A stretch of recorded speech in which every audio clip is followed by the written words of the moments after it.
반갑습니다. 이익열 목사입니다. 저는 특별히 소개할 게 없어서 그냥 재밌는 이야기를 하나 하고 시작할까요? 그래도 괜찮겠죠? 네. 혹시 손오공하고 사오정은 아시죠? 네. 손오공과 사오정이 이제 대학을 졸업하고 취직 시험을 봤어요. 네, 필답고사는 합격을 했고요. 이제 면접 시험을 봐야 되는데 사오정이 걱정이 이만저만이 아니에요. 면접관이 뭘 물어볼지, 대답을 어떻게 해야 될지. 근데 마침 손오공이 먼저 면접을 하게 됐습니다. 들어가자마자 물어봐요. 요즘에 이제 중요한 것이 단체 생활을 해보는 경험이 중요하다고 생각하잖아요. 그래서 스포츠 활동이 굉장히 중요한데 면접관이 물어봐요. 좋아하는 축구 선수 있습니까? 그랬더니 손흥민입니다. 우리 가문입니다. 하고 자신 있게 대답했어요. 저도 손흥민이 그 선수인지는 몰랐어요. 네. 그 다음에 두 번째 질문을 하는데 요즘 젊은 사람들이 6.25를 모르는 거예요. 그래서 6.25가 언제 일어났죠? 했더니 1950년입니다. 대답을 잘했어요. 세 번째 질문을 하는데 좀 난해해요. 사장님이 이렇게 질문하는 거예요. 성경에 보니까 예수님이 죽었다가 3일 만에 살아났다고 하는데 믿습니까? 하고 물어봐요. 손오공이 막 머리를 굴리는 거예요. 저분이 크리스찬일까 아닐까 고민하다가 이렇게 대답했어요. 네, 과학적으로는 증명할 수 없지만 사실이라고 믿습니다. 하고 대답했어요. 꽤 대답 잘했죠? 이제 나오니까 사오정이 손흥민한테 물어보는 거예요. 뭐라고 질문하더냐, 뭐라고 대답했냐. 근데 이게 머리가 딸려요. 그래서 질문과 대답 둘 중에 하나를 외우기로 했는데 뭘 외웠까요? 질문을 외웠겠어요? 대답을 외웠겠어요? 대답을 외웠겠죠. 들어가자마자 면접관이 소리를 막 뒤덕뒤덕하면서 고개를 들고 물어봐요. 이름이 뭐죠? 네, 우리 가문 손흥민입니다. 하고 대답을 하는 겁니다. 그러니까 옆에 있는 면접관이 안경을 살짝 쓰더니 상태가 언제부터 1950년입니다. 하거든요. 마지막에 이제 사장님이 화가 나셨어요. 당신 바보 아니야? 그랬더니 네, 과학적으로는 증명할 수 없지만 사실이라고 믿습니다. 하고 대답하더랍니다. 여러분, 남들이 하는 것을 따라해도 되는 게 있고 암기해도 되는 것이 있는데 남들이 하는 거 따라해서는 안 되고 암기해도 안 되는 것이 있습니다. 그 대표적인 것이 바로 믿음입니다. 신앙교육입니다. 성령께서 나를 어떻게 인도하시냐를 말씀으로 또 차곡차곡 따라가야만 우리는 올바로 신앙생활을 할 수 있습니다. 옆집 순이 엄마가 100일 작정 기도를 하더니 응답을 받았다고 나도 무작정 100일 작정 기도한다고 응답받는 것은 아닙니다. 철저하게 하나님께서 성령께서 내게 말씀으로 인도해 주신 것을 따라가는 것이 맞는 줄 믿습니다. 그래서 교육도 역시 마찬가지라고 생각합니다. 오늘 우리가 무엇을 나누고 배우고 하는 것이 아니라 성령께서 우리를 어떻게 이끄시는지를 좀 기도하면서 보고 따라가는 시간이 됐으면 좋겠다 싶은 생각이 듭니다. 왜냐하면 저는 저희 교회의 경험들을 중심으로 해서 나눌 것입니다. 그런데 또 상암교회는 저희 교회하고는 규모도 다르고 상황도 다르고 지역도 다르고 모든 것이 다릅니다. 그래서 참고는 하시되 하나님께서 이 교회를 이끄시는 대로 우리를 이끄시는 대로 따라갈 수 있었으면 좋겠다 싶습니다. 저는 제 소개할 것은 이것밖에 없습니다. 2014년부터 저희 교회에서 본격적으로 하브루타 방식으로 모든 교회인들을 훈련하기 시작했고 지금까지 전 교회를 하브루타 방식으로 훈련을 해오고 있습니다. 나머지는 별로 이렇게 자랑할 만한 것이 없어요. 그래서 그냥 넘어가겠습니다. 하브루타는 목사님 소개하셨지만 친구라는 단어에서 유래됐고 짝꿍 내지는 또 우정이란 뜻을 가지고 있습니다. 그런데 이게 왜 중요한가 많이 좀 생각을 해봤습니다. 많은 사람들이 그렇게 이야기합니다. 유대인이 하는 교육 방식인데 굳이 우리가 따라서 해야 되느냐 이렇게 말하는 분도 계시고요. 그런데 꼭 그렇지만은 않습니다. 만약에 이것이 유대인들이 하는 교육 방식이었다면 저는 하지 않았을 것입니다. 이것은 유대인의 교육법이 아니고 성경에 나오는 하나님의 교육 방식이기 때문에 저는 시행착오를 많이 겪으면서도 10년 넘게 11년 차 들어갔는데요. 이 일을 하고 있습니다. 하브루타 이야기하면 아마 우리 중에 여기 계신 분 중에서 하브루타의 뭐 강의를 들어봤거나 TV를 통해서 미디어를 통해서 접해봤거나 책을 보신 분들 계실 거라고 생각합니다. 그런데 제가 아주 싫어하는 것이 있습니다. 하브루타 이야기하면 꼭 하는 말이 있습니다. 유대인 노벨상 이야기, 또 뭐 유대인들 아이비리그 들어가는 이야기, 뭐 전 세계의 기업이 유대인이다, 뭐 이런 이야기 꼭 합니다. 유명한 사람들이. 근데 저는 이게 교육의 목표가 돼서는 안 된다고 생각합니다. 우리가 이런 사람들처럼 되고자 교육을 하는 것은 절대로 아닙니다. 교회가 이것을 따라가서는 더더욱이나 안 된다고 생각합니다. 그래서 이건 아닙니다. 뭐 0.2%밖에 안 되는 유대인이 전 세계를 지배하고 있다. 그러면은 우리도 전 세계를 지배하기 위해서 성경을 교육해야 된다는가? 그것은 아니지 않습니까? 정말로 필요한 것이 무엇인가? 하브루타 하면은 사람들이 그렇게 이야기합니다. 두뇌를 깨우는 교육. 그런데 한 가지만 질문하면 이것이 얼마나 잘못된 교육인지 쉽게 생각할 수 있을 것입니다. 저희 교회가 처음 하브루타를 시작하니까요, 예수 믿지 않는 부모님들이 자녀들을 데리고 오기 시작했습니다. 그런데 한결같이 자기 자녀는 영재학교를 다니고 무엇을 하고 영어를 하고 막 그렇게 이야기를 하시더라고요. 그러니까 엄마들의 그 특심이 장난이 아닌 분들만 오셨어요. 근데 그분들이 왜 오셨겠습니까? 그분들이 오신 이유는요, 하브루타를 하면 똑똑해진다고 생각한 것입니다. 하브루타를 하면 공부 잘한다고 생각을 하는 것입니다. 또 하다가 힘드니까 나갔다가 다시 들어오신 분이 계시거든요. 그분이 오셔가지고 저한테는 못 물어보고 제 아내한테 첫 질문이 뭐였냐면요, 저희 아들이 이제 23살인가 4살인 것 같아요. 군대 제대했는데요, 아들 대학교 어디 갔냐고 물어봤어요. 그래서 제가 그랬어요. 아주 유명한 대학 갔다고 하지 그랬어요. 그랬더니 그냥 말을 안 해줬대요. 그래서 그 당시에 우리 아들이요, 군대에 있었습니다. 군대. 전 국민이 아는 대학교, 군대에 있다고 제가 이야기를 하고 싶었습니다. 그게 중요하지는 않지 않습니까? 별로 중요한 것은 아닌데 그렇습니다. 이 질문 하나 하면 쉽게 알 수 있습니다. 두뇌가 깨어나면 가정이 달라질까요? 머리가 똑똑해지면 교회가 달라질까요? 머리가 똑똑한 사람들이 많이 나오면 이 사회가 달라질까요? 여러분, 머리는 굉장히 똑똑한데 성품은, 인격은 엉터리인 사람들 우리 간혹 가다가 TV 청문회에서 보지 않습니까? 거기 보면은 분명히 똑똑한 사람인데 아무리 봐도 인격은 아닌 것 같다 싶은 사람들이 리더가 되면 절대로 안 될 것입니다. 그래서 우리가 하브루타가 됐든 뭐 콩브루타가 됐든 성경을 교육하는 진짜 목적은 두뇌를 깨우는 교육이 아니라 저는 영혼을 깨우는 교육이어야 된다고 생각합니다.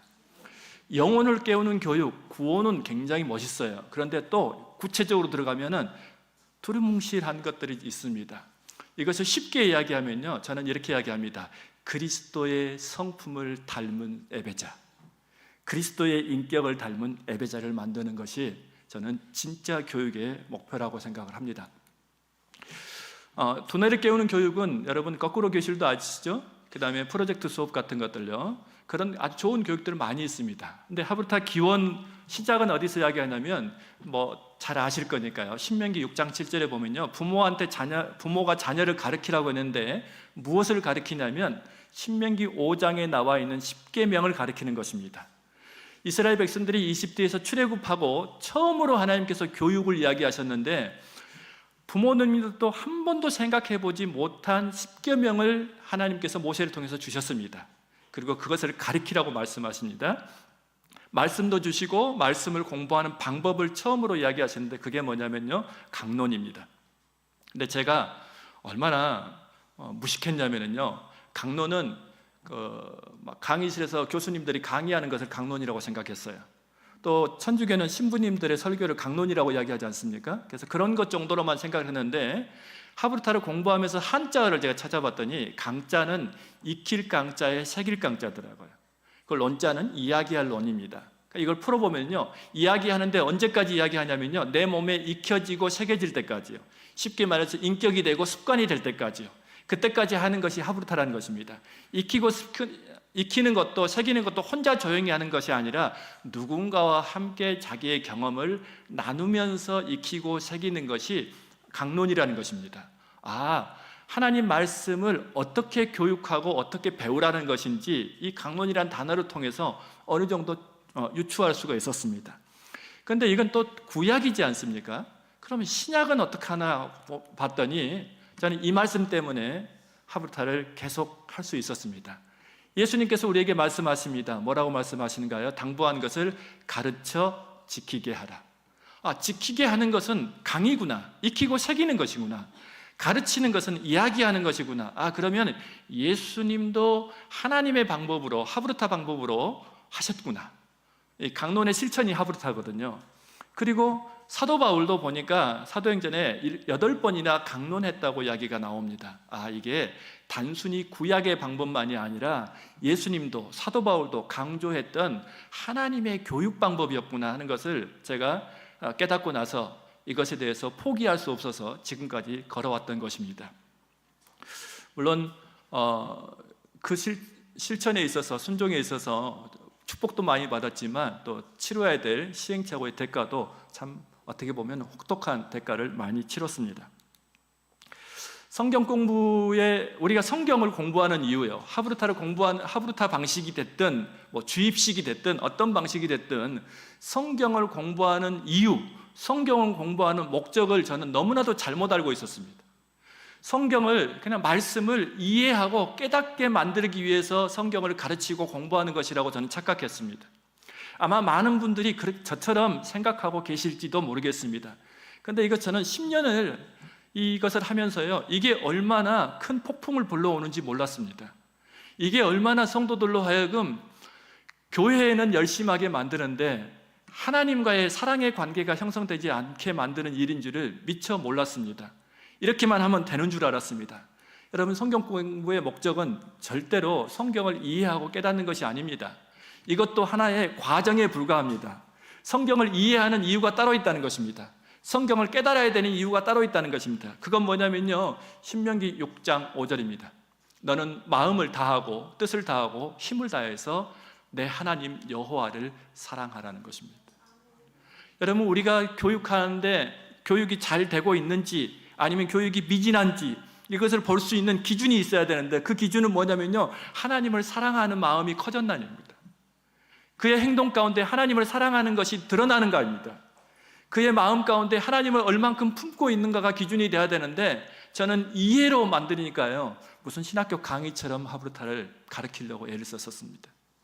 지식을 전달돼야 됩니다. 성경의 지식은 분명히 전달돼야 되지만 그것이 전달로 끝나서는 절대 안 된다는 생각을 미처 하지 못했습니다. 그냥 아이들이 복음을 잘 이해하고 있으면 대단하다 이렇게 생각했습니다. 그런데 그것이 그렇게 효과적이지는 않았습니다. 어쩌면 머리가 큰 괴물을 만들고 있었는지도 모르겠다 싶은 생각을 저는 솔직히 했습니다. 왜냐하면 주입식으로도요, 성경을 많이 알고 있으면은 문제가 큰데, 이제 토론하니까요, 논리력까지 갖춰요. 그러면요, 옆에서 쉽게 설득할 수도 없는 머리만 큰 사람을 만들어 놓는, 영혼이 크고 가슴이 큰 사람 만들어야 되는데 그런 거 아니었나, 그런 생각을 참 많이 하게 됐던 것입니다. 여러분, 우리가 하브르타를 좀 더 자세히 보면은요, 교회 밖에서 하브르타를 배우신 분들은 아마 이렇게 배웠을 것입니다. 두 사람씩 짝을 이뤄서 논쟁하고 토론을 하고 대화하고 이런 것라고 생각했을 것입니다. 왜냐하면 하브르타를 처음 한국에 소개하신 분이 전성수 교수님인데, 그분은 대학교 교수님이셨습니다. 물론 통합측 목사님이시기도 했지만요. 근데 학교 현장에서 하다 보니까 어쩔 수 없이 질문하고 논쟁하고 토론하는 것으로 이야기했습니다. 그런데 그것보다 더 중요한 것이 있죠. 그리고 짝도 두 사람이라고 하니까 현대 안경으로 쓰고 보니까요, 비슷한 또래 두 사람이 짝만 만들면 하브르타라고 생각했습니다. 그런데 하브르타를 처음 준 시대로 돌아가 봅시다. 신명기, 민수기 시대로 돌아가 보면요, 이집트에서 막 출애굽한 사람들입니다. 광야에 있습니다. 이들은 지금처럼 핵가족 제도일까요? 아니면 대가족 제도였을까요? 대가족 제도에 있었습니다.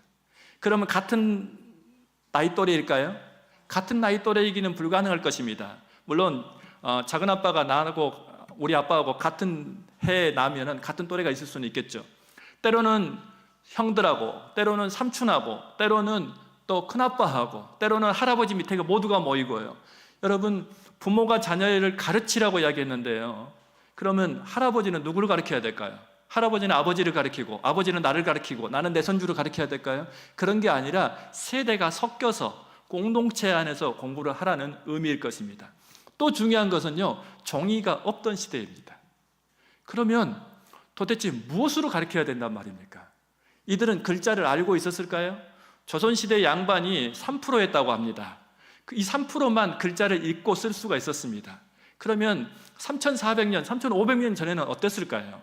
글자가 읽을 수나 있었을까요? 그렇게 할 수 있는 사람이 있었습니다. 누구죠? 모세. 이집트에서 엄청난 엘리트 교육을 받았던 사람입니다. 그런데 그 중요한 10계명을 가르치라고 하나님께서 말씀하시는데, 이상하게도요, 모세 같은 사람한테 가르치라고 말씀하시는 것이 아니라 노예 출신이었던 사람들요, 정말 사회 밑바닥에 있었던 사람들, 그 부모들 보고 자녀를 가르치라고 이야기합니다. 그 소리는 모세가 할 수 없는 더 중요한 일이 부모에게 있다는 것입니다. 모세같이 글을 아는 사람들이 지식을 전달하는 교육보다 더 중요한 것이요, 가족 안에 있다는 것입니다. 여러분, 말씀은 공동체 안에서 배워야 됩니다. 절대적으로 저는 공동체 안에서 말씀을 배워야 된다고 주장합니다. 여기서 말하는 공동체는요, 공동체 구성원 한 사람 한 사람이 본질인 공동체입니다. 바로 가족입니다. 여러분, 자녀 한 사람 한 사람이 본질이지 않습니까? 공부 못한다고 쫓아내겠습니까? 공부 잘한다고 받아들이겠습니까? 그런 게 아니잖아요. 자녀 그 자체로 충분한 가치가 있는 것입니다. 또 하나의 공동체가 있습니다. 바로 교회입니다. 성도들은요, 그 존재로서 가치가 있는 것입니다. 봉사를 하고 안 하고는 두 번째 문제입니다. 성경을 많이 알고 적게 알고는 나중 문제입니다. 성도 자체로서 충분한 가치가 있는 공동체는 하나님이 직접 만드신 가정과 교회밖에 없습니다. 그렇기 때문에 이 가정과 교회 안에서, 관계 속에서, 공동체 안에서 성경을 배워야 되는 특별한 이유가 분명히 있기 때문에 하나님은 모세 같은 사람에게 사람들을 끌어모아서 학교처럼 가르치라고 이야기하시는 것이 아니라 관계 속에서, 공동체 안에서, 몸 안에서 가르치라고 성경은 분명한 이야기를 하고 있기 때문에 그렇습니다. 여러분, 그렇기 때문에 이 진짜 하브루타를 할 수 있는 곳은요, 교회와 가정밖에 없습니다. 세상에서 뭐 하브루타 이름 붙여가지고 미술 하브루타, 뭐 수학 하브루타, 영어 하브루타 다 이야기하는데요, 하나 더 붙여야 돼요. 하브루타식, 하브루타 방식으로 하는 것뿐입니다. 왜냐하면 그들에게는 말씀이 없습니다. 하브루타는 말씀과 공동체가 함께 할 때 비로소 효과가 있습니다. 하나님이 일하시고 역사하십니다. 그래야만 우리 인간은 변화될 수 있기 때문에 그렇습니다. 저희 교회 현실을 조금 좀 말씀을 드리겠습니다. 지금부터 제가 말씀드리는 것은요, 잘했다가 아니라 잘못한 거 이야기하려고 합니다. 실패했던 거 이야기하려고 합니다. 저희가 처음 하브루타를 시작할 때 2014년도에 하브루타를 교회에 제가 도입을 했습니다. 집에서 우리 아이들하고 해보니까 너무 좋은 거예요. 이것만 하면 끝장났다고 생각했습니다. 제가 교회를 개척했거든요. 하브루타 하면 우리 교회가 상암교회처럼 부흥할 줄 알았습니다. 그리고 사람들을 끌어모으기 위해서, 왜냐하면 뭔가 좀 특색화를 만들면 그래도 사람들이 관심을 갖지 않을까 싶었는데 현실은 정반대로 갔습니다. 솔직하게 말씀드리면요, 처음에는요, 막 성도들이 떠났습니다. 왜냐하면 목사님 설교 재밌게 하더니 왜 갑자기 질문하라고 막 그러시냐고, 이렇게 부담을 주냐고 막 그러시면서, 특히 아줌마들이 싫어했습니다. 제가 제일 무서워하는 사람들이 아줌마들입니다. 아줌마는 안 무서워합니다. 근데 아줌마들을 무서워합니다. 교회에서도 우리 권사님들 또 집사님들이 동시에 여러 명이 저희 목양실에 들어오면 저는 도망갑니다. 이거 뭔가 심상치 않은 일이 생겼다 이렇게 생각합니다. 근데 혼자 오면 제가 자신감이 있습니다. 그래서 들어올 거면 한 명씩 들어오라고 합니다. 여러분, 굉장히 잘 안 되더라고요. 처음 하브루타를 할 때 하브루타 교육협회에서 저도 이제 뭘 잘하고 있는지, 이렇게 하는 것이 맞는지 막 궁금해가지고 배우러 갔습니다. 거기서 배운 것을 토대로 12주 과정을 만들고요, 교사들하고 먼저 실습을 했습니다. 12주 동안. 그랬더니 우리 교사들이요, 너무 재밌대요. 목사님, 내가 이렇게만 공부했으면 지금쯤 하버드에 가 있었을 거예요. 막 이렇게 이야기하는 것이었습니다. 잘 될 줄 알았습니다. 첫 시간 하브루타를 학생들하고 딱 시작했는데요, 끝나고 교사들이 제 방에 들어오는데 얼굴이 허옇게 떴습니다. 탈진 직전에 있습니다. 그래서 무슨 일이 생겼냐고 했더니 한결같이 이렇게 하겠습니다. 목사님, 애들이 말을 안 해요. 말을. 여러분, 학교에서 선생님이 하는 3종 세트 아신가요? 조용히 시끄러워 떠들지 마. 아이들은 3종 세트로 대답합니다. 네, 아니요, 몰라요. 그렇게 대답하는 시대에 티키타카가 전혀 안 되는 것입니다. 그래서 열심히 원인을 발견했더니 대면 능력 자체가 없는 거예요. 여러 사람하고 같이 얼굴을 맞대고 이야기하는 것이 아이들은 힘든 거예요. 왜냐하면 엘리베이터에서 옆동 아저씨 만나고 안녕하세요 하는 것 외에는 부모님을 외에, 가족 외에는 다른 사람과 대면을 해본 적이 없는 거예요. 그래서 선생님이 물어보는 것에 대해서 어떻게 대답해야 될지, 어떻게 해야 될지 너무나도 막막한 거예요. 그래서 아이들과 함께하기 위해서 대면을 늘리기 위해서 이제 놀이를 하기 시작했습니다. 막 어른들하고 장로님, 권사님들 섞여가지고요, 머리 하얀 장로님하고 막 유치원생하고 오목을 두기도 하고요, 제기차기를 하게 하고 줄넘기도 하게 만들고 막 그런 놀이를 했더니 조금 가까워졌습니다. 놀이를 하니까 교회가 갑자기 부흥하기 시작하더라고요. 저희가 조그만 교회인데요, 처음에 하브르타 시작할 때 아이들이 7명 있었는데 10배 부흥이 됐습니다. 아이들이 70명이 됐습니다. 와, 이거 할만하다 싶은 생각이 들었습니다. 사람들이 다들 박수 쳤습니다. 그리고 막 교사들, 학부모까지 하니까요, 조그만 교회 아주 북대기처럼 시장판도 이런 시장판이 없습니다. 겉에서 보기에는요 정말 그럴싸했습니다. 정말 뭐가 되는 것 같고요, 이거 CTS 나가도 될 만큼 부흥했다 막 이런 생각이 들 정도였습니다. 그런데 한 2, 3년 하고 나서 제가 교사가 한 명이 빠졌는데 어쩔 수 없이 제가 대타로 들어가게 됐습니다. 근데 그날 겨자씨 비유 몇 줄 안 되잖아요. 그것을 하브르타 하는 날이었습니다. 아이들하고 같이 겨자씨 비유를 읽었는데 무슨 내용인 것 같아 하고 물어봤더니요, 아이들이 무슨 내용인지를 모르는 것입니다. 너 읽었잖아 방금. 근데 내용을 읽었는데 모르는 것입니다. 이게 어떻게 된 거지? 하고 아이들과 같이 이야기하고 오랜 시간 아이들을 통해서 제가 알게 된 게 있습니다. 첫째는요, 아이들이 성경 단어가 너무 어렵다는 것을 알았습니다. 이르시되, 가라사대 다 모릅니다. 옛날 말이지 않습니까? 우리나라에는 한자가 너무 많습니다. 그래서 이 한자의 뜻을 제대로 모르고 성경을 보니까요, 아이들이 전혀 엉뚱한 방향으로 해석하는 것입니다. 창세기를 봤는데 동산이 뭔지를 모릅니다. 에버랜드는 아는데 동산은 모르더라고요. 그런 시대입니다. 그리고 전기가 뭐냐고 물어봤더니요, 졸라 귀여워 뭐 이렇게 대답합니다. 한번 애들한테 집에 가서 물어봐 보십시오. 성경의 단어 쭉 찾아가지고요, 알고 있냐고 물어보면 많이 들어서 익숙한데 모릅니다. 저한테 현타가 왔습니다. 아이들이 성경 단어도 모르는데 나는 뭘 설교했을까? 뭘 가르쳤을까? 그리고 아이들이 대답 잘 하더라고요. 근데 왜 대답했냐면요, 물어보니까 대답한 겁니다. 그리고 아이들은 그때 처음 알았습니다. 성경에 관심 없다는 것을. 그냥 부모가 시키니까 열심히 하는 착한 아이들이었습니다. 여러분, 저 어렸을 때 주일학교 때 배웠던 찬송이 있거든요. 돈으로도 못 가요, 착해도 못 가요, 뭐 그런 찬양이 있었지 않습니까? 여러분, 착하다고 신앙이 생기는 것은 아니었습니다. 그래서 어휘력을 중심으로 다시 또 교재를 또 다시 바꾸기 시작했습니다. 그러니까 바꿔가지고 열심히 가르쳤습니다. 그런데 어느 날 봤더니요, 애들이 저희 교회 오시면 부모님들이, 제가 그렇게 이야기하거든요. 저 목사입니다. 알아요, 목사님인 거. 그 소리는 성경만 가지고 저희들은 하브르타를 합니다. 책 가지고 독서 하브르타 그런 거 안 합니다. 그런 거 필요하면은 하울이 독서교실 그런 거 있으니까 그런 데로 가십시오. 근데 안 가시더라고요.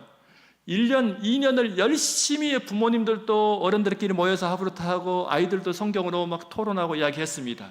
그런데 1, 2년이 지나는데요, 이 아이들에게 신앙이 안 생기는 거예요. 하나님 살아계시는 것도 인정하지 않는 거예요.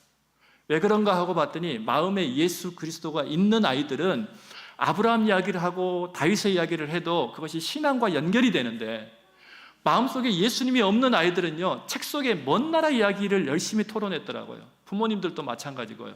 제가 깜짝 놀랐습니다. 그래서 예수 그리스도의 교재를 또 1년치를 만들었습니다. 그리고 열심히 1년 동안 가르쳤습니다. 성공했을 것 같습니까? 실패했습니다. 왜요? 쫙 1년에 펼쳐놓으니까요, 퍼즐이 맞춰주질 않는 것입니다. 여기 조금 저기 조금 기억하고 있어가지고 그림이 그려지지 않는 것입니다. 복음이 뭔지를 모르는 것입니다. 이거 문제 있구나 하는 생각이 들어서 정말 마음이 아팠습니다. 그리고 드디어 막 코로나가 왔습니다. 그러다가 코로나가 이제 어느 정도 대안을 찾고 뭐 책도 워크북도 준비하고 여러 가지 했는데 코로나가 온 거예요. 코로나가 오니까 교회에 모일 수가 없는 거예요. 그래서 제가 이렇게 했어요. 월요일 날 초등학교 저학년 저녁에 줌으로 하브르타 합니다. 화요일 날 초등학교 고학년입니다. 수요일 날 청소년입니다. 뭐 금요일 날 어른들입니다. 뭐 이런 식으로 한 겁니다. 제가 코로나가 터지고 더 바빴습니다. 제가 줌을 폭파해버리고 싶었습니다. 이렇게 바쁠 수가 없습니다. 근데 그걸 하면서 제가 놀라운 것을 발견했습니다. 아이들이요, 성경 속에 그 사건이 있으면 그 사건이 왜 일어난지를 모릅니다.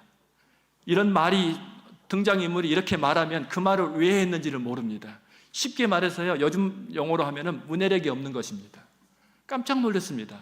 세상에 이 아이들이 줄거리를 모를 뿐만 아니라 그 의도를 전혀 파악하지를 못하고 있구나. 그래서 성경 문해력을 또 준비해서 가르치고 막 그런 일들을 열심히 했습니다. 변화됐을까요? 아이들이? 변화 안 되더라고요. 너무나도 어렵더라고요. 다행히 코로나 기간에 교회를 떠난 성도들은 별로 없었습니다. 아주 초신자들 외에는 교회를 떠나지 않았거든요. 그러다가 제가 왜 이게 안 된가 했더니 복음을 이렇게 하나로 일목요연하게 쉽게 말해서 사형리처럼이라도 알고 있어야 되는데 그런 것도 없으니까 안 되는구나 싶어가지고 복음이라는 것을 교재로 만들어가지고 가르쳐야겠다고 복음을 그때부터 가르치기 시작했습니다. 열심히 가르쳤습니다. 그런데 이것도 어느 정도 성공하기 시작했습니다. 복음을 뼈대 있게 가르치기 시작하니까 어느 정도 아이들이 달라지고 변화되기 시작했어요. 그리고 또 하나 했던 게 뭐냐면요, 가정 예배를 저희들은 홈카페라는 이름을, 하브르타 홈카페라는 이름으로 하기 시작했는데요, 거기서 많은 변화들이 일어나기 시작했습니다. 가정 예배가 안 되는 가장 큰 이유는요, 아이들은 꼰대 분위기에 엄마 잔소리로 변질되기 쉽고요, 아빠는 잔소리하지 않습니다. 왜냐하면 대부분 가정은 엄마들이 신앙의 주도권을 가지고 있습니다. 그리고 엄마들이 쉽게 약속을 어기는 것입니다. 엄마 오늘 일이 있어, 내일 가정예배 드려 하고 쉽게 옮기는 일들. 그리고 엄마들은 제일 어려워하는 것이 설교하는 것이 그렇게 어렵다고 했습니다. 그래서 그런 것들을 다 조정해가지고 홈카페라는 이름으로 부드럽고 쉽고 재밌게 했는데 거기서 안 믿는 아빠들도 좋아하고 변화가 일어나기 시작한 것입니다. 하브르타 어렵다고만 생각했는데 이렇게 쉬운 거면 얼마든지 할 수 있겠다는 반응들이 나오기 시작했습니다. 그리고 복음 하브르타를 가르치고 어린이 용도 만들고 막 해가지고 열심히 가르쳤더니요, 아이들이 드디어 성경을 이해하기 시작했습니다. 이제는 됐다고 생각했습니다. 그런데 된 것은 아니었습니다.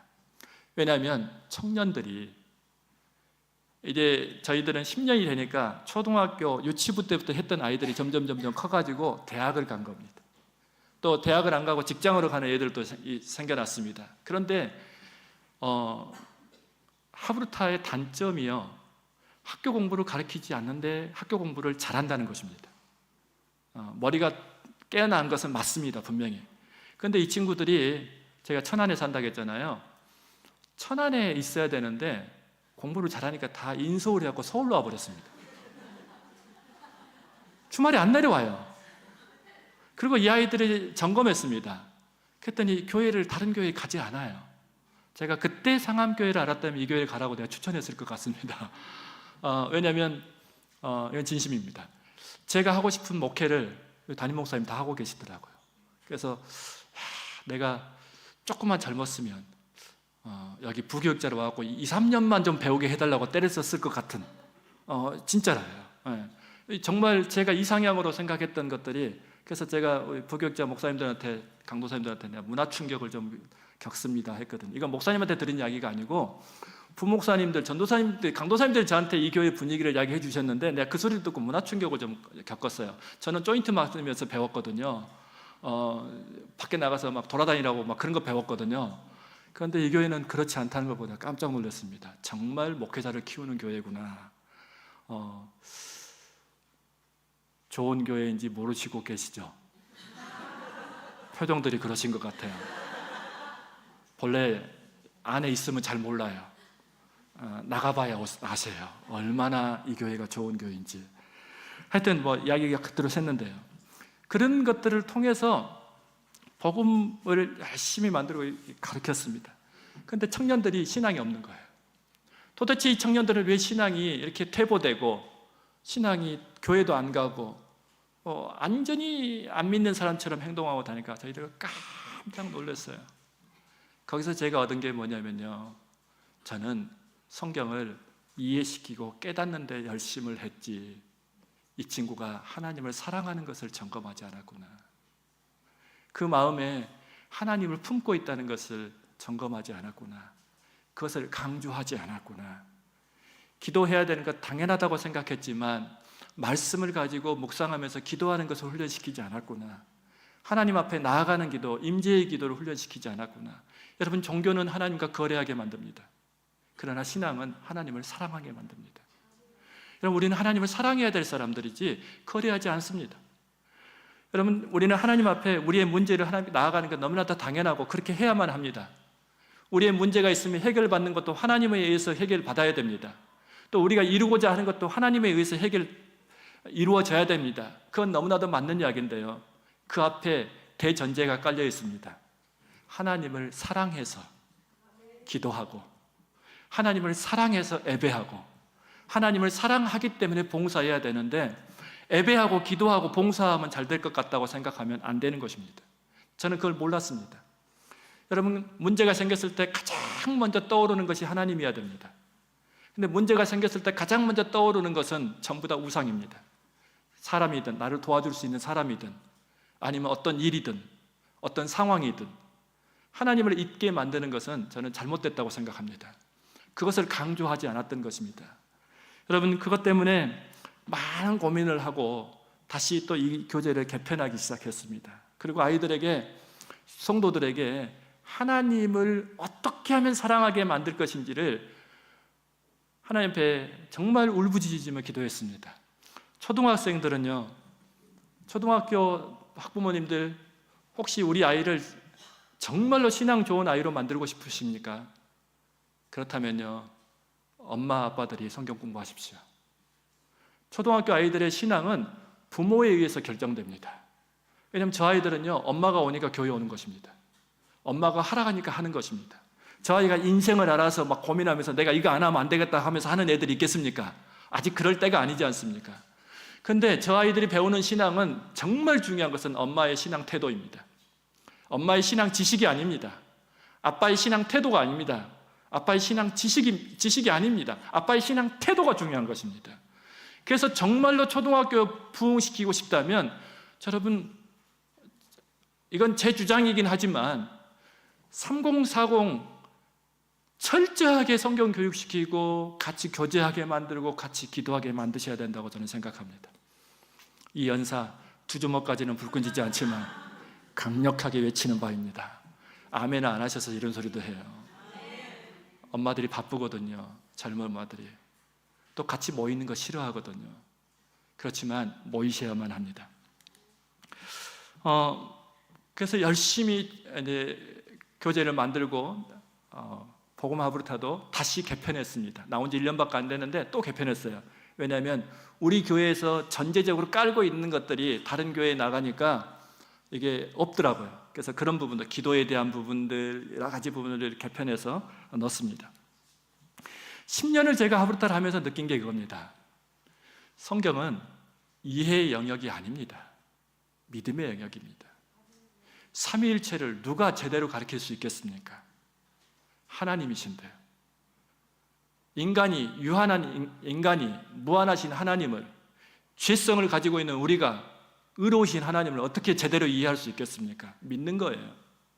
그분이 코이노니아, 완벽한 코이노니아를 가지고 계시고 그분이 완벽한 하나됨이 있으니까 그것을 믿고 우리도 교제 안에서, 교회의 공동체 안에서 신앙생활을 해야 된다는 것을 결단하고 가는 것입니다. 삼위일체 하나님을 믿은 이유는 뭐예요? 하나님은 공동체 안에서 일하시는 분이기 때문에 그렇습니다. 하나님은 소통 안에서 일하시는 분이기 때문에 교회 안에서 우리는 성경을 배우고 교회 안에서 신앙을 키워가야 한다는 것을 믿고 그렇게 순종하면 되는 것입니다. 여러분, 진화론을 누가 증명할 수 있습니까? 창조론을 누가 증명할 수 있겠습니까? 이건 과학적인 이해의 영역이 아니라 인간의 조상을 원숭이라고 생각할 것인지 아니면 하나님이 만드신 존엄한 존재로, 존귀한 존재로 받아들일 것인지, 그건 선택의 문제이고 믿음의 문제입니다. 신앙은 믿음의 영역이지 머리로 이해하는 영역은 아니라는 것을 저는 10년 동안 알게 됐습니다. 두 번째는요, 신앙은 능력보다 관계가 중요합니다. 얼만큼 은사가 있고 얼만큼 달란트가 있고, 은사가 많을수록 좋겠죠. 저도 달란트가 많았으면 좋겠습니다. 근데 그것보다 더 중요한 것이 있는데 바로 하나님과의 관계입니다. 하나님을 사랑하는 것입니다. 하나님과의 관계가 세워지면 이웃과의 관계도 됩니다. 여러분, 창세기로 돌아가 볼까요? 아담이 하나님과의 관계가 온전할 때요, 하나님의 충만하심이 아담에게 전달이 됐습니다. 그리고 하와를 처음 봤는데 닭살 돋는 이야기를 하잖아요. 혹시 부부가 있으면 옆에 분한테 한번 이야기해 보세요. 당신은 내 뼈 중에 뼈지요, 내 살 중에 살이요 하고 이야기해 보십시오. 막 표정이 이럴 거예요. 가족끼리 이러는 거 아니에요 막 이럴 거예요. 네. 싫어하지도 않는데 그런 말이 나옵니다. 근데 아담이 그렇게 했잖아요. 근데 예수님은 그것을 이렇게 표현하셨어요. 내 이웃을 내 몸과 같이 사랑하라. 그 말씀은 남편이 아내에게 하는 말이 아니고 인간이 인간을 대하는 모습이라고 저는 생각합니다. 여러분, 그런데 하나님과의 관계가 깨지는 게 어떻게 됐습니까? 아담에게 하와는 핑계고 원망의 대상일 뿐이었습니다. 그러니까 하나님과의 관계가 세워지면 나머지도 다 세워진다는 것입니다. 우리 신앙의 정말 중심이 되는 것은, 뼈대가 되는 것은요, 관계여야만 합니다. 저는 이것을 안 했더니요, 어떤 일이 벌어지는지 아십니까? 저희 교회에서 청년들이 이제 막 흔들렸지 않습니까? 그래서 제가 고민하다가 교인들에게 이야기했습니다. 교회를 떠난 청년들, 대학을 간 청년들이 이런 문제가 생겼습니다. 그들이 신앙이 퇴보되고 어려움이 생겼습니다. 제가 그 이야기를 하는 이유는 뭐겠어요? 그들을 위해서 기도하자. 그리고 지금 커오는 애들은 이 청년들처럼 잃어버리지 말자. 잘 키워서 신앙 하나 키우자. 이렇게 생각했잖아요. 그런데 성도들의 생각이 딴 데 있다는 것을 저는 미처 몰랐습니다. 성도들은요, 불안해하기 시작했습니다. 이 교회에 있다가는 우리 애들도 나중에 문제 생기겠구나. 그래서 천안에서 서울까지 큰 교회로 제대로 시스템이 갖춰진 교회에서 가르치겠다고 교인들이 떠나버렸습니다. 상당수가 떠났습니다. 그게 올해 이야기입니다. 얼마나 황당했게요. 네. 여러분, 제가 관계를 가르쳤다면 그렇게 하진 않았을 것입니다. 설교의 능력을 보니까요, 성도들이 플로잉 크리스찬이 됩니다. 이번 주에는 이찬스 목사님 설교를 들으면서 집에서 예배를 드립니다. 다음 주에는 또 누가 요즘에 설교를 유명하나요? 만낙교회 설교를 듣습니다. 그 다음 주에는 유기성 목사님 설교를 듣습니다. 여러분, 예배는 받는 게 아니에요. 드리는 것이지. 찬양은 받는 게 아니에요. 은혜 받는 게 아니에요. 그 찬양의 가사에다가 나의 고백을 담아서 하나님께 드리는 거예요. 설교에 은혜 받는 게 아니에요. 목사님이 설교까지 해주시잖아요. 그 본문 속에 하나님의 마음을 알고 거기에 마땅한 나의 아멘 고백을 담아서 나의 아멘을 하나님께 드리는 것이 예배예요. 그런데 받으려고 생각하니까 찬양은 내 스타일이어야 되잖아요. 내 취향이어야 되잖아요. 설교도 이미 듣고 싶은 말이 정해져 있습니다. 그렇게 되면 절대로 신앙 크지 않습니다. 여러분, 오늘 말씀에 진정한 고백을 담아서 아멘하는 우리가 될 때 하나님 우리 예배를 받으시는 줄 믿습니다. 그게 중요한 거예요. 그리고 마지막으로 말씀은 개인이 배우는 것이 아닙니다. 지식 전달이면 개인이 배워도 됩니다. 주석책 펴놓고 유튜브 찾아서 배우면 됩니다. 그런데 말씀은 삶입니다. 말씀은 살아계십니다. 공동체 안에서 배우는 것입니다. 이 좋은 공동체를 놔두고 왜 혼자 배웁니까? 같이 배우는 것입니다. 그럼 초등학교 학생들 책을 몇 살까지 부모가 같이 읽어줘야 될까요? 몇 살 정도 되면 이제 부모가 책을 안 읽어줘도 될까요? 보통 우리나라는 몇 살까지 읽어주시는가요? 한 문맹을 떼면 글씨를 소리내서 읽으면 그만두지 않습니까? 대체적으로? 그런데 독서학에서요, 교회 말고 독서학에서 말하는 것이요, 초등학교 5, 6학년까지는 부모가 같이 읽어줘야 된답니다. 왜냐하면 문장을 읽는 것이 중요한 것이 아니라 그 속뜻을 파악하는 것이 중요하기 때문에 그렇습니다. 그래서 책은 매개체일 뿐입니다. 이 미디어를 가지고, 책이라는 미디어를 가지고 같이 소통하는 것이 정말 중요합니다. 안 그러면 책 속에 있는 것을 깨달을 수 없습니다. 그러면 일반 독서도 그런데 성경은요, 더더욱이나 성경은 부모님들이 교회에서 같이 읽어줘야 됩니다. 그래야 그 속에 있는 하나님의 참뜻을 발견하고 배워갈 수 있기 때문에 그렇습니다. 하부타 교육의 세 가지 특징을 좀 말씀을 드리고자 합니다. 외람되지만 한번 따라서 해보겠습니다. 이야기하는 교육, 질문하는 교육, 스스로 하는 교육. 이거 우리 교육이 다 했습니다. 우리도 이야기로 가르쳐요. 근데 문제는 누가 이야기하는 것입니다. 학교 가면 누가 이야기합니까? 선생님이. 교회 오면 누가 이야기합니까? 목사님이나 선생님이나 교육자들이 이야기합니다. 집에 가면 누가 이야기하나요? 그렇죠. 주로 엄마가 이야기합니다. 근데 반대로 하자는 것입니다. 학교에서도 학생이 이야기할 기회를 많이 주자. 교회에서도 성도가 이야기할 기회를 많이 주자. 이건 예배가 아니라 교육을 이야기하는 겁니다. 뭐 예배도 막 이렇게 하자고 하는 사람들이 있는데 그건 저는 절대로 그래서는 안 된다고 생각합니다. 예배는 전혀 다른 영역이니까요. 그리고 집에서도 아이들이 이야기할 수 있는 기회를 많이 만들어주고 이야기를 쉽게 할 수 있도록 도와주는 것입니다. 그런 것들을 가지고 교육자분들하고 한 15시간 이상 같이 계속 실습을 했거든요. 첫 번째 하나하나 봅시다. 이야기하는 교육. 외람되지만 물고기 한 마리만 빨리 좀 그려보시기 바랍니다. 혹시 볼펜이 없으시면 침으로 손바닥에 딱 그리셔도 괜찮겠습니다. 네. 그리셨나요? 네. 아마도 다들 이렇게 조금 말을 거칠게 하겠습니다. 붕어 옆대가리를 다 그렸을 것입니다. 붕어 옆모습 안 그리시는 분 혹시 계신가요? 물고기의 종류는 굉장히 많이 있습니다. 이런 꼬리가 화려한 물고기도 있고요, 거북이도 있고요, 꽁치도 있고요, 저렇게 청새치 저런 것도 있고요, 갈치도 있고. 근데 왜 우리나라 사람들은 물고기만 그리라고 하면 전부 다 붕어 내지 잉어 옆모습으로 그릴까요? 그 이유는요, 한 번도 물고기의 생김새를 가지고 누군가와 대화해보지 않았기 때문에 그렇습니다. 만약에 물고기의 생김새를 가지고 대화했다면 탁한 물에 사는 물고기는 메기처럼 수염이 발달되고 맑은 물에 사는 물고기는 빙어처럼 눈이 발달됐다는 것을 알게 될 것입니다. 그런데 우리는 물고기 생김새를 가지고 물고기에 대해서 누군가하고 대화한 경험이 없습니다.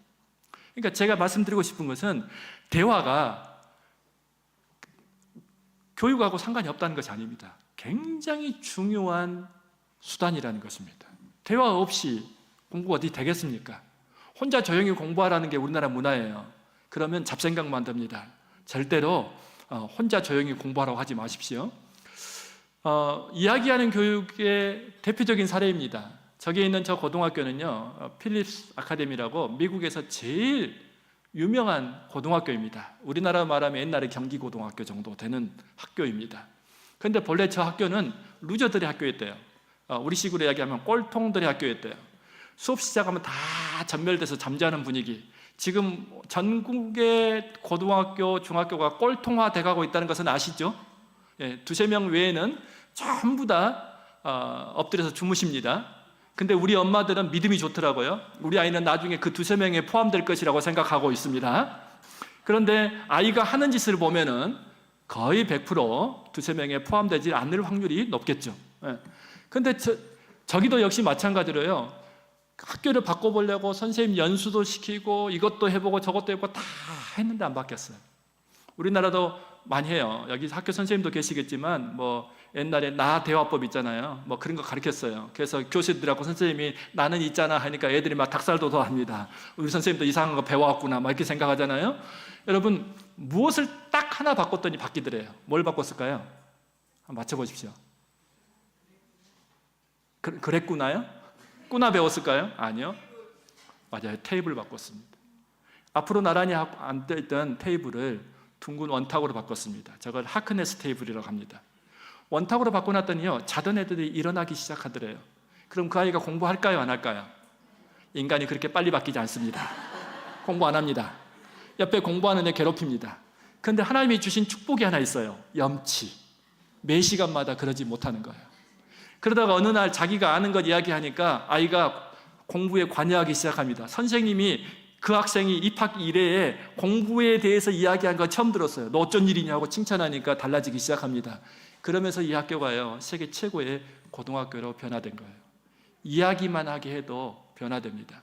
그 옆에 있는 노란색 테이블은요, 저커버커가 다녔던 페이스북 만든 사람요, 그 학교 모습입니다. 유대인들이면 도서관 뭐 둘이 떠들고 이야기한다고 이야기하는데 실제로 그래요. 근데 한 층만 그러고 나머지 층은 우리가 다 똑같습니다. 전부가 그렇다고 생각하시면 안 됩니다.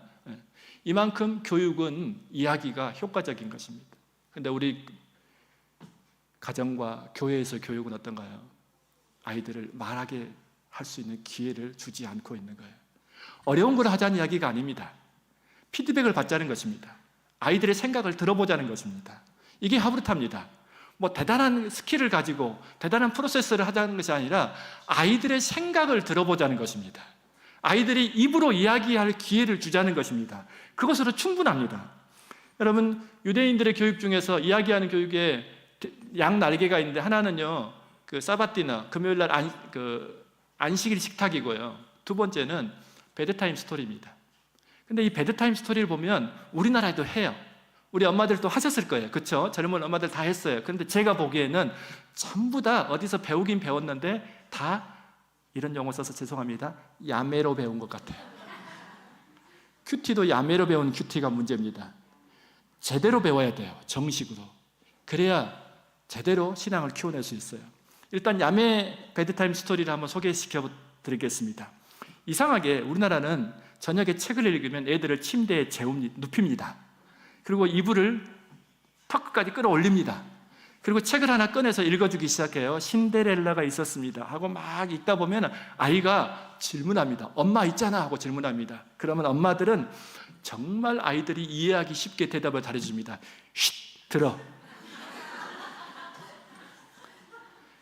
책이 다 끝났을 때쯤 아이가 무서운 말을 한마디 합니다. 엄마 또 읽어주세요. 허걱. 다음 날은 누가 들어간지 아시죠?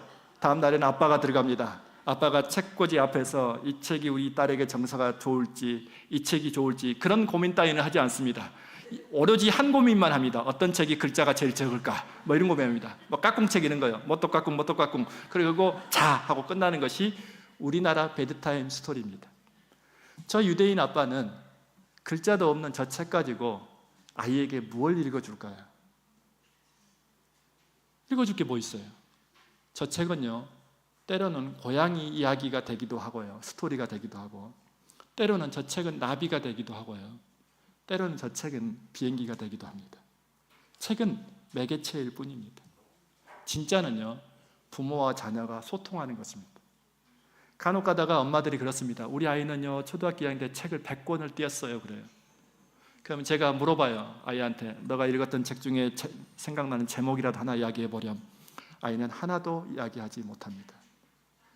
책은 누군가에게 자랑하기 위해서 읽는 것이 아니라 제목 기억 못해도 됩니다. 부모하고 같이 대화하고 소통하는 것이 필요합니다. 그거 알아서 뭐 하겠습니까? 몰라도 돼요. 더 중요한 것은요, 책으로 소통하는 것입니다. 더 중요한 것은요, 성경 스토리로 소통하는 것입니다. 이야기하는 것입니다. 그래서 이상하게 하브르타는요, 할머니들이 잘해요.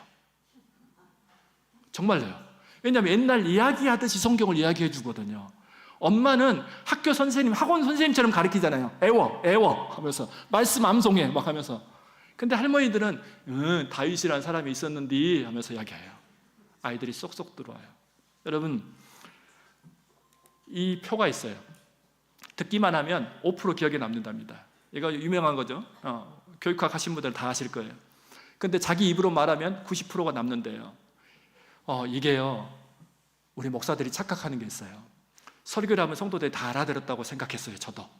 근데 이 표에 보니까 몇 프로 기억 남는다고요? 듣기만 하면 5%. 심지어는요, 오전 예배 설교 제목도 기억 못합니다. 어떤 분은요, 5%보다 한 1% 된 사람도 있겠죠. 평균이니까 1% 된 사람은요, 성경이 마태복음인지 마가복음인지도 기억 못하시는 분들이 있습니다. 분명히 있어요. 분명히. 제가 손들으려고는 하지 않겠습니다. 분명히 있을 거예요. 그런데 그래놓고 보면 성도들이 참 안 들었어요. 성도들이 가장 안 듣는 것 중에 하나가 뭔지 아세요? 광고. 그래서 이런 세미나 있으면요, 끝나고 나서 이제 뭐 좋았다 어쨌다 하면은 꼭 이런 사람이 나서 그거 했어? 이런 사람이 있어요. 나도 올걸. 꼭 그런 사람도 나와요. 여긴 오후 예배인데 사람들이 많네요. 대체적으로 이러지는 않거든요. 오후 예배 제가 주로 많이 가니까. 하여튼 이상한 교회예요. 제가 봤을 때는 참 이상한 교회예요. 여러분, 근데 이런 현상들이 어디 가면 있냐면요, 집에 가면 있더라고요. 잔소리 누구 입으로 해요? 엄마 입으로. 아이들은 몇 프로 기억 남는다고요? 5%. 그러면 엄마가 잔소리 했는데 아이들이 딴짓 하잖아요. 그러면 꼭 나와요. 등장인물이 한 명 더 나와요. 우리는 그 사람을 인간이라고 불러요. 그렇죠? 그 인간이 드러나고 그 인간 닮아가지고 그런다고 이야기해요. 근데 절대 그렇지 않습니다. 혹시 옆에 분에게 이렇게 고백해 보십시오. 정상입니다. 그렇죠? 아이가 5% 기억하는 것은요, 지극히 정상적이에요. 아마 5% 기억했다면 잘하는 거예요. 1%도 있어요. 1%. 0%도 있을지도 몰라요. 얼마나 좋은 아이입니까? 근데 그 아이를 잡아요, 엄마들이. 내가 엄마가 말했지 하면서 2번은 말 안 해 막 해가면서 아이를 잡지 않습니까? 그래서는 안 돼요. 그럼 5%를 10%로 올리려면요, 자기 입으로 이야기하게 하는 거예요. 10%를 20% 올리려면요, 반복해서 이야기하게 하는 거예요. 오전 예배 드리셨죠?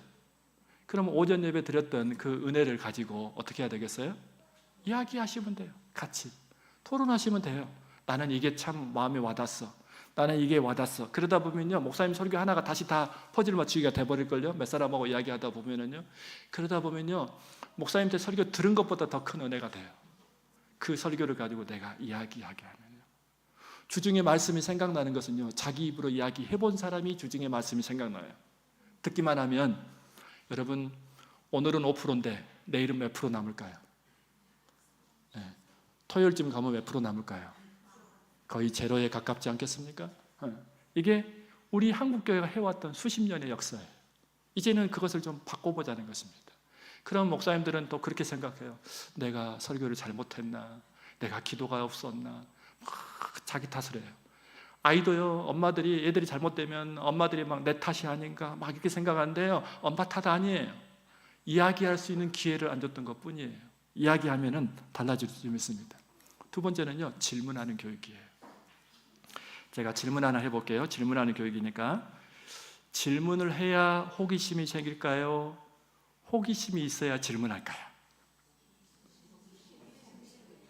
네, 그러면 이게 거수합시다. 질문을 해야 호기심이 생긴다. 아니다. 호기심이 있어야 질문한다. 네, 정답을 말씀드리겠습니다. 정답은 둘 다예요. 그런데 어디가 맞냐? 질문을 해야 호기심이 생겨요. 제가 우리 아이들한테 그런 생각을 해봤어요. 청소년들이 예배 시간이 있는데 그 녀석들 보면서 저 녀석들은 언제쯤이면 성경에 호기심을 가질까? 저 혼자 질문한 거예요. 답이 바로 떠올랐어요. 내가 늙어 죽어도 저것들은 성경에 호기심을 가질 것 같지 않다. 그러다가 이제 하루타 교육을 막 하다 보니까 애들이 질문을 못 만들어요. 그래서 질문을 쉽게 만드는 법을 가르쳤더니요, 그 다음부터 아이들이 호기심을 갖기 시작하더라고요.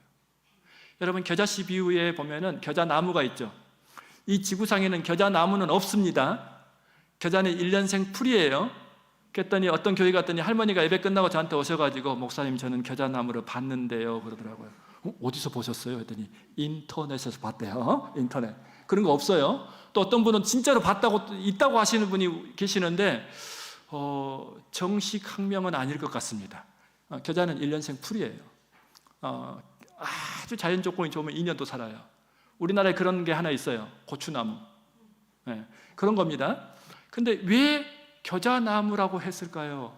질문 딱 떠올려 놓으면요, 갑자기 막 성경에 호기심이 생겨요. 제가 정답을 이야기해 드릴게요. 안 그러면 제가 이제 강의 조금 더 해야 되는데 계속 겨자나무만 생각할까 봐서 그래요. 사람 그래지거든요. 그만큼 놀라운 변화를 일으킨다는 비유예요. 비유. 질문하면 호기심이 생각나게끔 떠오르게 돼 있어요. 근데 우리나라는요, 질문 안 해요. 우리 아이들이 왜 질문을 못 하냐면요, 상상 능력이 굉장히 작아요. 왜냐하면 스크린 보고 자랐거든요. 책을 보고 자란 사람들은 질문을 많이 해요. 만화책도 차라리 다 나아요. 근데 스크린 본 사람들은요, 질문을 못 해요. 여러분, 집에서 드라마 보시죠? 드라마 볼 때 드라마 내용을 보면서 막 질문하면서 보시나요? 다음 장면 기다리고만 있나요? 다음 장면 기다리고만 있잖아요.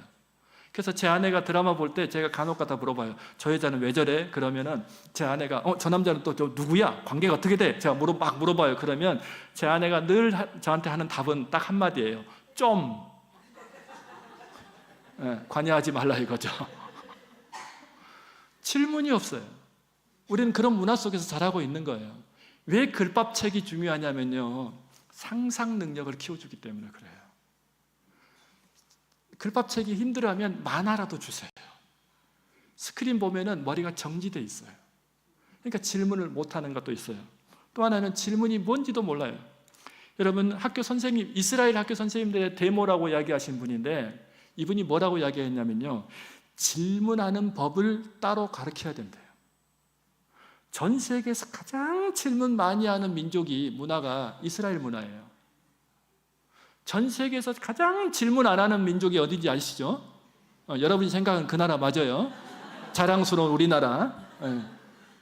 그런데 우리나라는 질문이 뭔지도 몰라요. 질문이 한자로 뭐냐고 물어보면 문자는 잘 알아요. 물을 문하고. 질자는 잘 몰라요. 질자는요, 바탕질이에요. 드러나 있는 것이 아니라 그 뒷바탕을 물어보는 거예요. 예를 들어서 이런 거예요. 겨자씨 한 알이라고 했잖아요. 한 알. 그 한 사람이 선택한 겨자는 몇 알일까? 이건 책에 나왔잖아요. 생각할 필요가 없잖아요. 책 보면 나왔잖아요. 이건 우리들의 세계에서는 질문이 아니에요. 진짜 질문은 뭐예요? 왜 한 알이라고 이야기한 의도가 뭘까? 그래서 저는 그런 것들 때문에 겨자씨 한 알은 저는 예수님이라고 생각하는 사람입니다. 예수님이 이 땅에 혼자 오셔서 이 땅에 심기신 거예요. 뭐 여하튼 간에요. 여러분, 질문은 가르쳐야 됩니다. 질문할 수 있도록 아이들에게 기회를 주면 됩니다. 근데 우리 교육은 어른들이 질문해요. 아이들이 질문하면 건방지다고 생각해요. 그리고 아이들은 선생님이 질문하는 질문에 답하는 시험에 익숙해 있는 아이들이에요. 그래서 답으로 딱 명확하게 이야기할 수 없는 질문을 하면요, 아이들은 굉장히 곤란해해요. 힘들어해요. 왜냐하면 답이 나와야 되거든요. 학교에서 평생을 그렇게 자기가 길들여졌대요. 초등학교 4학년 이야기예요. 자기는 평생에 그렇게 길들여졌대요. 학교 시험 보니? 아니요. 시험 어디서 본대요? 학원에서 본대요. 학원에서 정답 찾기 질문에 벌써 초등학교 4학년이 길들여져 있는 거예요. 여러분, 이게 얼마나 불행한 일입니까? 답이 필요한 질문도 있어요. 그렇지만 더 중요한 것은요, 답이 없는 자기의 답으로 대화를 이어갈 수 있는 그런 질문들이 노출되는 것이 굉장히 필요하다는 것입니다. 세 번째는요, 스스로 하는 교육이에요. 근데 제가 이게 알겠는데 모르겠더라고요. 무슨 의미인지 아시겠죠? 스스로 해야 된다는 걸 알겠는데 막상 구체적으로 이것을 교육을 하려고 하다 보니까 그냥 감정적으로 너희들 스스로 해 하는 어떤 지시사항을 받게 되지 않는 거예요. 그럼 스스로 하는 교육이 도대체 뭔가 하고 고민을 하고 있는데, 어느 날 한자를 봤더니요, 스스로 자자가 코를 형상화하는 거 그래요. 코를 의식하기 시작하면요, 호흡하는 게 불편해지기 시작해요. 근데 코는 의식하지 않으면 우리는 자연스럽게 호흡이 돼요. 무슨 소리냐면요, 의식하지 않아도 자연스럽게 하고 있는 습관화시키는 교육이 돼야 된다는 거예요. 몸에 익히는 교육이요. 그래서 이게 습관돼야 돼요. 안 그러면 툭툭 튀어나와요. 우리 청소년들 교회 아이들을 보면은요, 학교 가면요, 욕설을 굉장히 많이 합니다. 에이틴을 굉장히 사랑하는 애들이 많습니다. 엄청나게 사랑해요. 근데 그게 교회 와서 간혹 가다가 툭툭 튀어나올 때가 많아요. 그러니까 이게 습관이 안 되면 굉장히 곤란하거든요. 근데 제가 지금 학생이라고 이야기하지만 사실은 여러분이 알고 있는 그 인간일 수도 있어요. 어른들도 그런 경우들이 종종 있더라는 거예요. 그러면 이거 누가 만들었을까요? 초등학교 1, 2학년 겨울방학 숙제예요. 누가 만들었을까요? 이렇게 자신 있게 이야기하시면 안 되는데 그렇죠? 저희 아들이 초등학교 1, 2학년이 만들면 저렇게 못 잘라요. 삐뚤빠뚤 잘라요. 저렇게 못 붙여요. 저희 아들이 초등학교 1학년 때 겨울방학인데요, 방학이 한 20일 남았는데 학교를 가고 싶대요. 그래서 제가 우리 집에 굉장한 교육적 인재가 태어난 줄 알았어요. 저는 방학이 다 끝났다고 울었는데 이 녀석은 방학이 빨리 안 끝난다고 울더라고요. 왜 그런가 봤더니 숙제가 하나인데 자기는 3개예요. 뭐 요즘 초등학생은 일기 쓰기 숙제도 없더라고요. 그런 거 왜 안 내주는지 모르겠어요. 굉장히 중요한데. 그리고 막 만들기 숙제를 하더라고요. 근데 아시죠? 초등학교 1학년이 만들기 숙제하면 어떻게 하는지. 테프마왕들. 모든 것을 청테프인지 뭐 황테프인지 상관하지 않고 심지어는 전기테프까지 갖다 붙여가지고 또 막 만들어 놨는데, 제가 봤을 때 우리 아들이 만들어 놓은 숙제는 거의 재활용 쓰레기에 가까웠어요. 그걸 3개를 만들었어요. 그리고 드디어 개학을 하고 학교를 갔다 왔는데 저녁에 퇴근해서 집에 들어갔더니 아이 얼굴이 낯빛이 별로 좋지 않아요. 뭔지 알겠잖아요. 그래서 제가 아이한테 물어봤어요. 너도 상 받고 싶었구나. 네, 그러더라고요. 잠깐만 기다려. 우리 목사들이 잘하는 거 있잖아요. 상장 만드는 것. 문방구에 가서 금박지가 붙어있는 상장을 사다가 프린터를 상장해가지고 만들어가지고 또 하나 그 파란 케이스 있죠? 교회에서 주는 거. 그 교회 많이 있으니까 하나 갖다가 파란 케이스를, 죄송합니다. 제가 교회 물자를 횡령했습니다. 파란 케이스에 만들어가지고 상장을 만들고 부상으로 5,000원 봉투를 넣습니다. 그리고 엄마, 누나 옆에 서라 하고 이제 상장을 주고 5,000원을 주고 나서 교장 선생님 훈시를 해야 되잖아요. 제가 훈시를 했어요. 언젠가는 너의 친구 엄마들이 숙제를 안 해줄 때가 올 것이다. 근데 너는 스스로 했기 때문에 그때가 되면 너의 빛을 발할 것이다. 저는 그때까지만 해도 몰랐습니다. 엄마들이 그렇게 오랜 기간 숙제를 해주는지를. 초등학교 졸업한 내내 숙제해주고 중학교까지도 관여하는 엄마들이 있다는 것을 미처 몰랐습니다. 그런데 문제가 생겼습니다. 그 다음날 아침에 대형 사건이 터졌습니다. 우리 아들이 파란 그 케이스를 옆에 옆구리에 끼고 학교를 가지고 가겠다는 것을. 엄마는 말리고 아들은 가지고 가겠다 하고 결국은 누가 이겼게요? 아들이 이겼습니다. 엄마는 선생님한테 전화 받았습니다. 어머니 잘하셨어요. 어머니, 그 아들의 엄마는 저한테 이렇게 하겠습니다. 쪽팔려 죽는 줄 알았어요. 여러분, 그런데요, 그 이후로 아들은 한 번도 자기 일을 우리에게 맡기지 않습니다. 거실을 청소하고 나서 용돈을 달라고 하지도 않습니다. 왜요? 거실은 함께 사용하는 공간이기 때문에, 그 아이도 청소하는 것은 당연하기 때문에 그렇습니다. 아들이 설거지에 동참하는 거 하고 나서 생색을 내지 않습니다. 이유는 뭔지 아십니까? 가족의 일원으로서 그것도 당연한 것이기 때문에 그렇습니다. 여러분, 제가 이렇게 이야기하니까 아들을 엄청나게 잘 키운 것 같죠? 저에게는 그 위에 고등학교를 2번 자퇴하신 분이 한 분 더 계십니다. 그러니까 저는 소통했을 때 좋은 교육 효과를 본 아들이 있고, 소통 안 했을 때 어떤 아픔과 상처가 있는지를 이야기할 수 있는 2 사례가 다 있습니다. 저도 큰아이 생각하면 쪽팔려 죽는 줄 알았습니다. 내가 교육을 하는 목사인데 우리 딸이 예배를 드리면 희한하게 다 가운데 앉아요. 앞에서 한 3분의 1쯤 전 교인이 보는 자리, 그리고 엎드려 주무세요. 그래도 안 되니까 예배를 늦게 와요. 그리고 터벅터벅 최대한 발자국 소리를 크게 해서 그 자리에 앉아요. 그리고 축도한데 벌써 발자국 소리가 들려요. 우리 딸 발자국 소리는 내가 잘 알거든요. 딸이라고 하면 안 되는데, 어디 가서 딸이라고 하지 말아야겠는데. 아빠 목회 그만하게 만들려고. 그러니까 얼마나 소통 안 했을 때 아픔이 있는지를 저는 온몸으로 느꼈어요. 물론 지금은 그렇지는 않습니다. 지금 이제 25 돼서 다시 교회 와서 신앙생활하고 기도생활 열심히 하고 잘하고 있는데요. 오늘 KTX역에 태워다 준 분도 우리 딸이에요. 이따 끝나면 또 저를 데리러 오실 분도 우리 딸이에요. 여러분, 소통 없는 교육은 고통을 가져와요. 아무리 잘 배워도. 그 아이가 아무리 좋은 대학을 가도 소통 없는 교육은 고통을 가져와요. 아시지 않습니까? 좋은 대학 나와서 의사 됐는데 평생 길거리에서 나물 팔아서 장사해서 아들 키우는 엄마도 돌볼 줄 모르는 신문 기사에서 보잖아요. 소통이 없었기 때문에 그래요. 교회의 성경 교육도 저는 소통이 필요하다고 생각합니다. 코이라는 물고기예요. 저 물고기를 어항 속에 넣어놓으면 15cm 큰답니다. 그런데 저 물고기를 꺼내서 연못에 던져 놓으면 40cm 정도 큰답니다. 저 물고기를 꺼내서 강물에 던져 놓으면 저렇게 1m 넘게 큰답니다. 뭐가 차이가 있을까요? 먹이를 먹는 방법입니다. 떠먹여 주느냐, 주는 먹이도 찾아다니서 먹느냐, 스스로 만들어서 먹느냐. 스스로 여러분 자녀를 하나님이 쓰실 만한 큰 일꾼으로 만들고 싶다면요, 스스로 하게 만드십시오.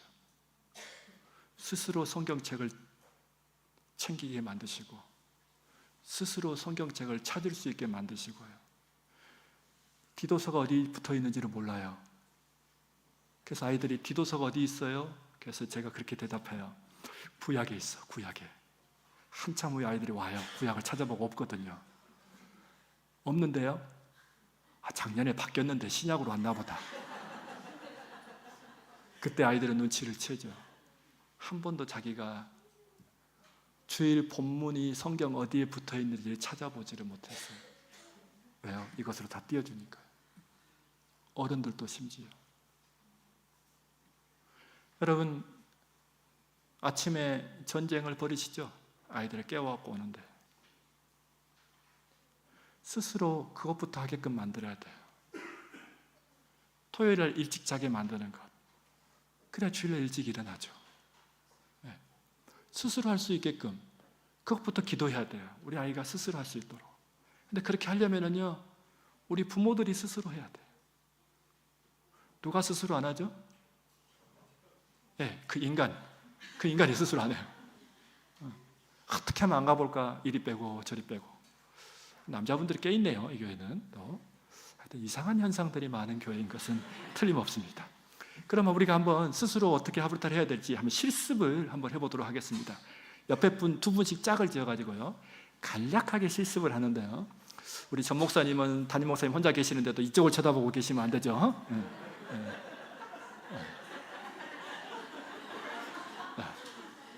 자, 제가 주제를 드릴 테니까 두 분씩 짝을 지어서 열심히 토론해 보십시오. 시간을 제가 잠깐 드릴게요. 네. 학원은 가야만 하는가 주제를 가지고 한번 토론해 보십시오.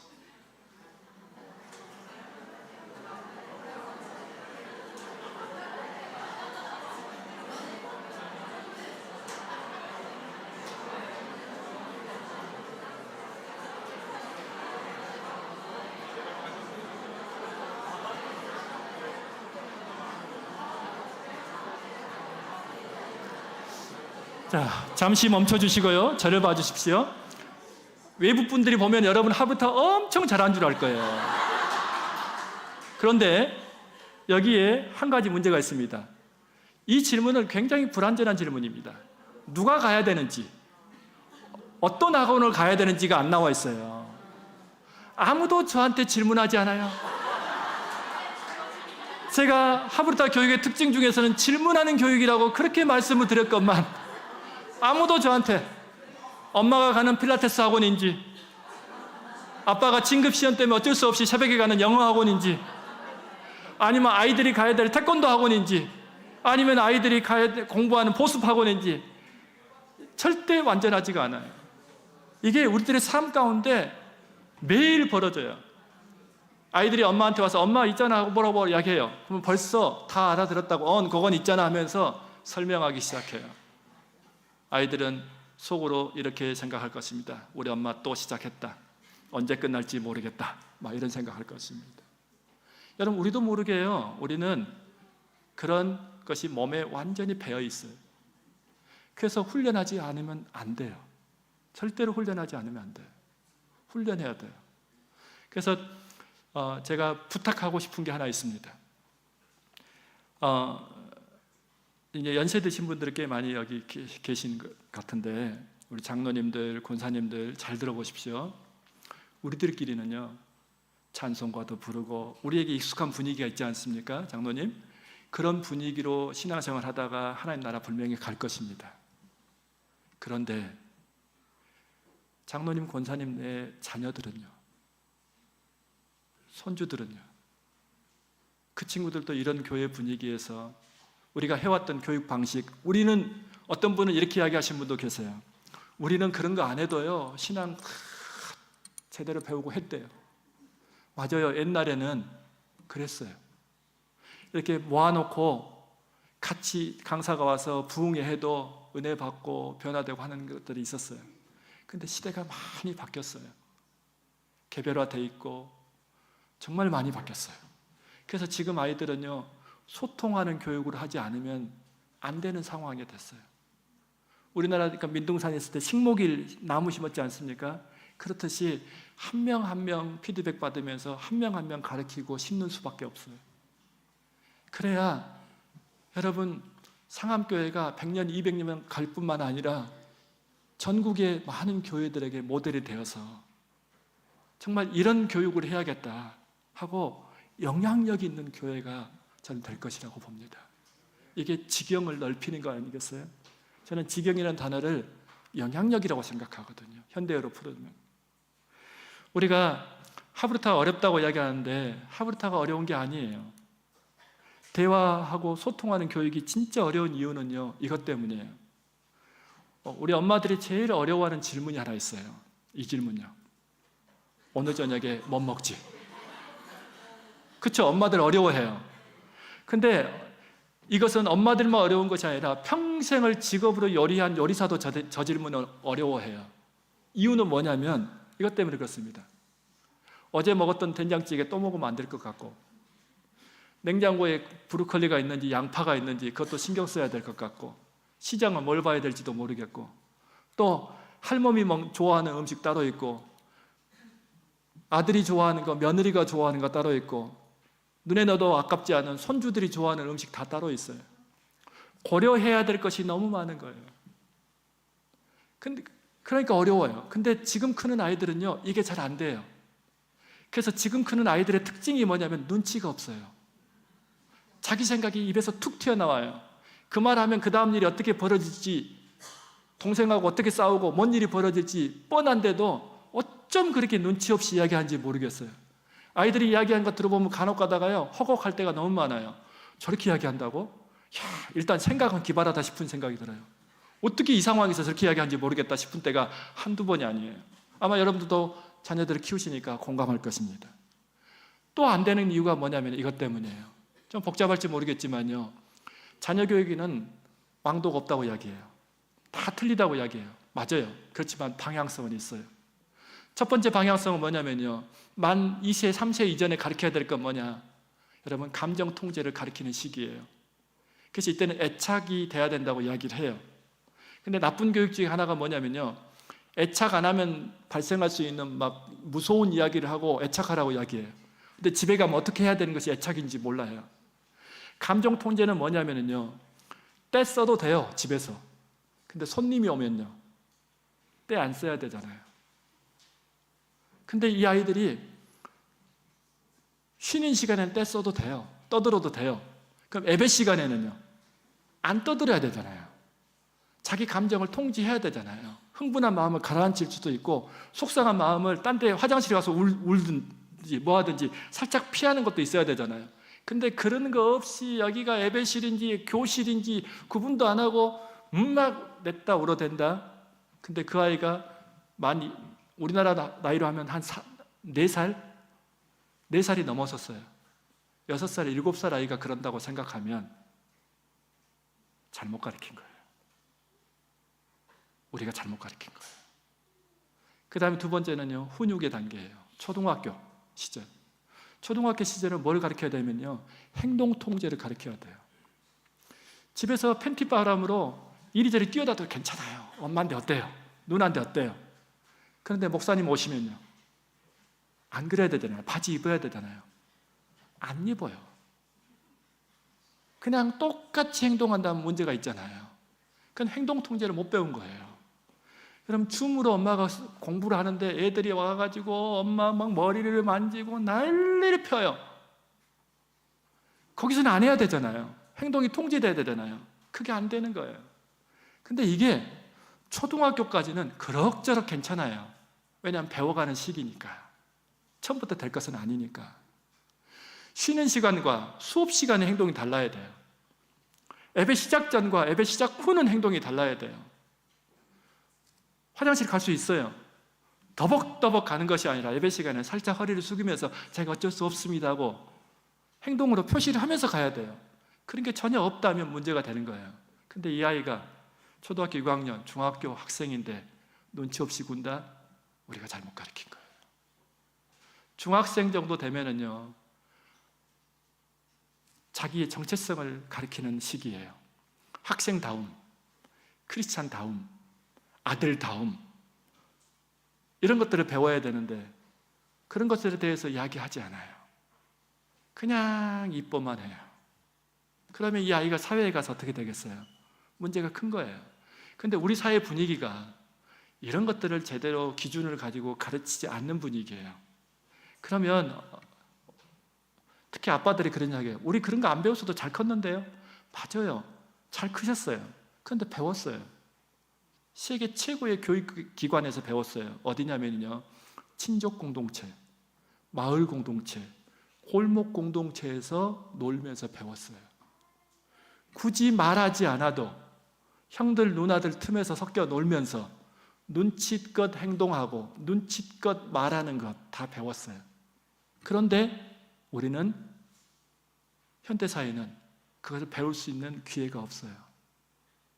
여러분, 교회는 어떻게 다니는 거냐면요, 잘 들어보십시오.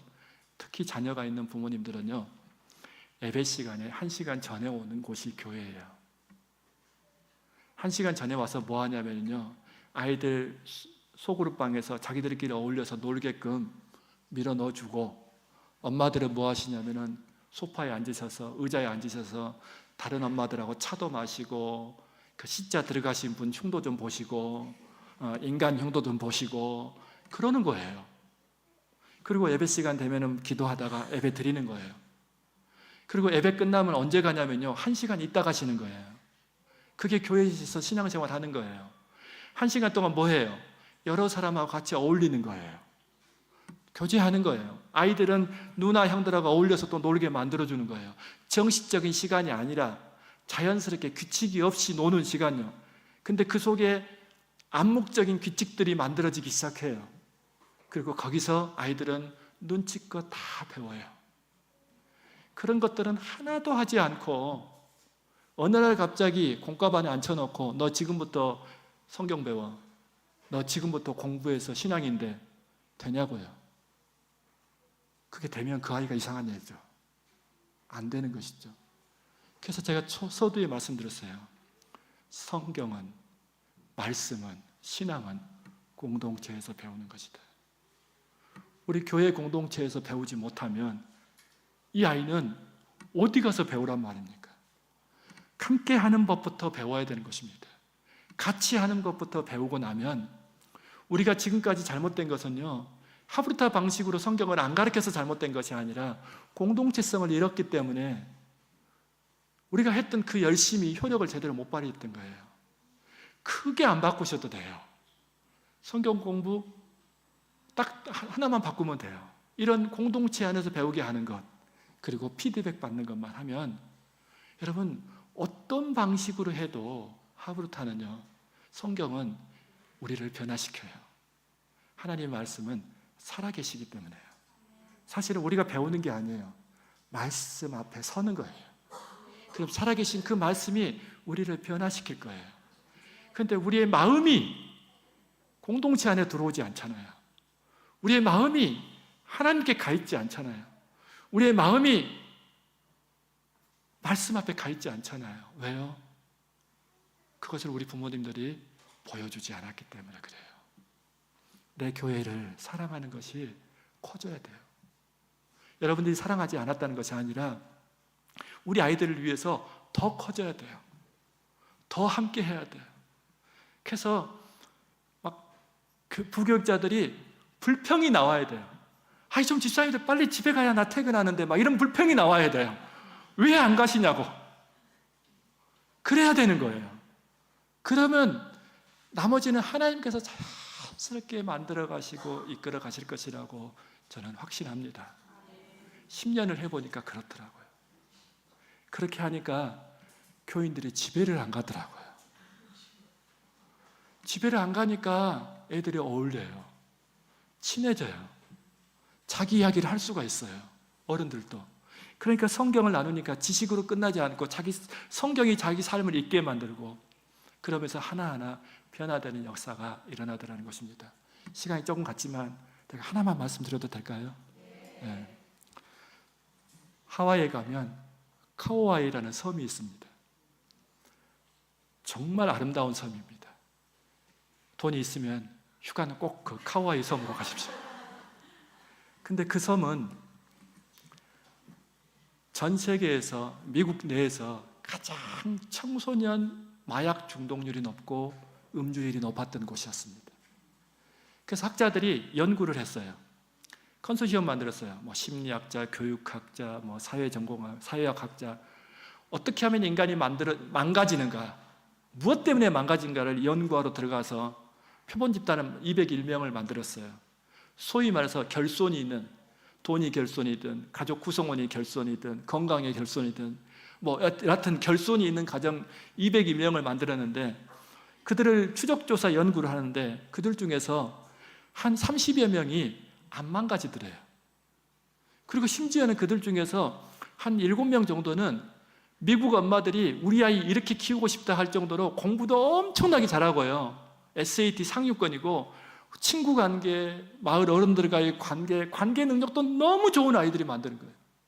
예를 들어서 한 아이가 가명을 썼는데, 제가 그 가명 이름을 기억하면 못하겠는데, 예를 들어서 그 아이가 스테판이라고 합시다. 근데 그 스테판은 어떻게 태어났냐면요, 엄마 아빠가 사고를 쳐서 태어났어요. 고등학교 때. 뭔지 알겠죠? 그래서 엄마 아빠가 다행히도 둘이 결혼을 했어요. 이 아이를 보호하기 위해서. 근데 너무 사랑이 많았나 봐요. 애가 셋이 됐어요. 그래서 아빠는 그 미군 부대가 있으니까 하와이에, 거기 가서 그 경비병으로 근무를 하고, 엄마는 아이들을 돌봐요. 셋인데. 근데 엄마가 20대잖아요. 너무 놀고 싶었어요. 그래서 너무 놀고 싶은 나머지 본토로 가버렸어요. 도망간 거예요. 그러니까 아빠가 이 아이를 어떻게 할 수가 없으니까 자기 부모님 집으로 새 아이를 데리고 들어갔어요. 그러면 잘 살아야 될 텐데 할아버지하고 아빠가 날마다 육두문잡 하면서 싸우는 거예요. 욕하면서 싸우는 거예요. 간혹 가다가 비행접시도 막 출몰해요. 그러면 이 아이가 이 집에서 제대로 클 수 있을까요? 없을까요? 불가능해요. 그렇잖아요? 우리가 생각하는. 근데 이 아이는 그 상위 3% 안에 들어가는 아이가 되어 있는 거예요. 그래서 연구가 바뀌었어요. 무엇이 인간을 안 망가뜨리는가? 그래서 그 아이들을 다 조사를 했어요. 부모의 학력, 부모의 배경, 직업, 모든 것을 조사했는데 공통점이 안 나오는데 딱 하나 공통점이 나오더래요. 그건 뭐냐면요, 누군가가 이 아이와 소통하고 지지해주는 사람이 한 명은 있더라는 거예요. 그 집은 누가 했냐면요, 할아버지가 했어요. 아이가 밖에 나서 주먹을 쏘고 들어오면 아빠는, 죄송합니다, 우리식으로 이야기할게요, 네 엄마도 나가고 힘든데 너까지 지랄이냐 하면서 아이를 또 때려요. 근데 할아버지는 너가 주먹을 썼을 때는 분명한 이유가 있었을 것이다, 한번 들어보자. 아이의 편에서 소통하는 사람이 한 명은 분명히 있더라는 것입니다. 여러분, 우리 아이들은 그 한 명이 없어서요, 우울증이 있어요. 초등학교가. 우리 아이들은요, 그 한 명이 없어서요, 자기 기분을 컨트롤하지 못하고 ADHD가 걸리는 애들이 있어요. 우리 아이들은 그 한 명이 없어서요, 감정 통제를 못하는 아이들이 나오고 있어요. 교사는 가르치는 자가 아닙니다. 그 한 명이 돼주는 것입니다. 옛날에는 이모 삼촌이 그런 사람이었어요. 엄마에 대해서 막 불평하면 이모가 그래요. 네 엄마는 꼭 그러더라. 그래서 올라왔던 나쁜 감정이 싹 해소되고, 올라왔던 나쁜 감정이 싹 해소돼서 큰 상처 없이 우리는 잘 자랐어요. 그런데 이제는 그렇게 할 데가 없어요. 교회에서 우리가 우리 아이들에게 이모가 돼주고, 삼촌이 돼주고, 큰아빠가 돼주고, 작은아빠가 돼주고, 할아버지가 돼주고, 할머니가 돼준다면요, 우리는 우리의 교육 기법이 그렇게 세련되고 그렇게 선진화되지 않았다 할지라도 우리 아이들은 하나님을 사랑하고 교회를 사랑하는 아이로 커나갈 수 있을 것입니다. 그런데 교회 와도 그 한 명이 없으면 외로워요. 교회 와도 내 친언니 같은 사람 한 명만 있으면요, 교회 왔는데 내 엄마 같은 사람 한 명만 있으면요, 우리 어른들도 교회 왔는데 내 동생 같은 사람 한 명만 있으면요, 우리는 외롭지 않아요. 같이 기도하면서 어떤 풍파가 와도 이겨낼 수 있을 거예요. 그런데 그 한 명이 없어서 외로워하는 성도들이 얼마나 많습니까? 그러니까 목사님만 쳐다봐요. 목사가 목회를 안 하겠다는 것이 아니라 그 한 명이 없어서 외로운 거예요. 여러분, 우리 아이들에게 그 한 명이 돼줍시다. 이제부터는 교사가 되려 하지 마시고 이모가 되고 삼촌이 되줍시다. 언니가 되고 오빠가 되고 누나가 되줍시다. 그러면 그 속에서 우리가 하는 성경 공부는 하나님이 역사하시는 장이 될 것입니다. 기도하겠습니다.